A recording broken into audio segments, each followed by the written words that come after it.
Hi friends, నమస్తే. నేను మీ Uma. Welcome to nail thoughts. ఇవాల్టి మన రెసిపీ జున్ను చేయడం రాని వాళ్ళు కూడా చాలా ఈజీగా చేసుకుంటే పర్ఫెక్ట్ రెసిపీ అండి. చాలా ఈజీగా ఉంటుంది. క్వాంటిటీ ప్రకారం వీడియోలో చూపిస్తాను కాబట్టి మీరు చాలా పర్ఫెక్ట్గా జున్ను ఎలా ప్రిపేర్ చేసుకోవాలో ఇవాళ వీడియోలో చూసేద్దాం. సో లేట్ చేయకుండా ప్రొసీజర్లకు వెళ్ళిపోదాం. మరి లెట్స్ స్టార్ట్. ముందుగా ఒక బౌల్లోకి చిక్కటి జున్ను పాలను అయితే వేసుకుంటున్నాము. ఒక గ్లాస్ పాలకి 3 పాలు అయితే పడతాయండి. ఇక్కడ నేను పాల ప్యాకెట్ తీసుకున్నాను. 3 గ్లాసులు, ఒక గ్లాసు జున్ను పాలకి 3 గ్లాసులు పాలు అయితే పడతాయి. ఇలా అంతా కూడా పోసుకున్న తర్వాత బెల్లం గ్రేట్ చేసుకొని పెట్టుకోవాలి. బెల్లాన్ని మనం చిన్న గ్లాస్తో తీసుకున్నాం కాబట్టి 1/2 kg బెల్లం అయితే సరిపోతుంది. రుచికి సరిపడా బెల్లాన్ని వేసుకొని మనం దీన్ని మిక్స్ చేసుకోవాలి. సో ఇక్కడ కొంచెం కొంచెంగా బెల్లం అనేది వేసుకొని మనం టేస్ట్ అనేది చెక్ చేసుకుంటూ బెల్లాన్ని మిక్స్ చేసుకోవాలి. సో ఇలా అంతా వేసిన తర్వాత ఇలాచీ పౌడర్ 3/4 టేబుల్ స్పూన్ వేసాము. ఘాటుగా టేస్టీగా ఉండాలంటే మిరియాల పొడి వేసుకుంటే చాలా బాగుంటుంది. అలాగే ఇలాచీ 1/2 టేబుల్ స్పూన్ వేసుకొని బెల్లాన్ని బాగా కరిగేదాకా కలుపుకోవాలి. ఇలా అంతా కలుపుకున్న తర్వాత బౌల్లోకి ట్రాన్స్ఫర్ చేసుకోవాలి.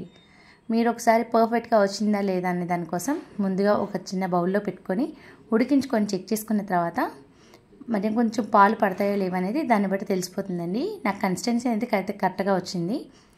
సో నేనైతే 2 బౌల్స్లోకి అయితే తీసుకున్నాను. ముందుగా మీరు ఫస్ట్ టైం చేసే వాళ్ళైతే కొంచెం పాలని కుక్ చేసుకొని చూసుకున్న తర్వాత మరి కొంచెం పాలు అనేది యాడ్ చేసుకోండి. అంటే పల్చటి పాలు అనుకోండి, కొంచెం పాలు అనేవి ఎక్స్ట్రా పడతాయి. జున్ను పాలు కాదండి, మామూలు పాలు అనేవి. ఇప్పుడు వీటిని కుక్ చేసుకోవాలి.